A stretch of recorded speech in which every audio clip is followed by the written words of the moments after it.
ಆಧುನಿಕ ಕ್ರಿಕೆಟ್ ಜಗತ್ತಿನ ದಿಗ್ಗಜ ಆಟಗಾರ ವಿರಾಟ್ ಕೊಹ್ಲಿಯವರು ಟೆಸ್ಟ್ ಕ್ರಿಕೆಟ್ಗೆ ನಿವೃತ್ತಿಯನ್ನು ಘೋಷಿಸಿದ್ದಾರೆ.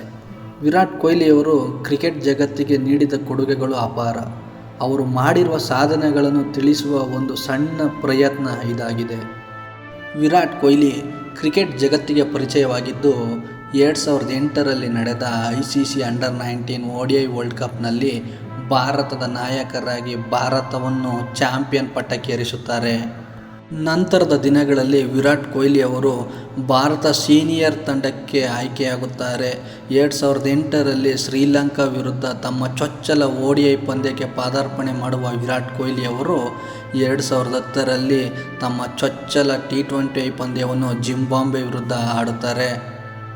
2011ರಲ್ಲಿ ಟೆಸ್ಟ್ ಕ್ರಿಕೆಟ್ಗೆ ವೆಸ್ಟ್ ಇಂಡೀಸ್ ವಿರುದ್ಧ ಪದಾರ್ಪಣೆ ಮಾಡುವ ವಿರಾಟ್ ಕೊಹ್ಲಿ ಅವರು ಮುಂದೆ ಅವರು ಮಾಡಿದ್ದೆಲ್ಲ ಇತಿಹಾಸ ಪುಟಗಳನ್ನು ಸೇರಿವೆ.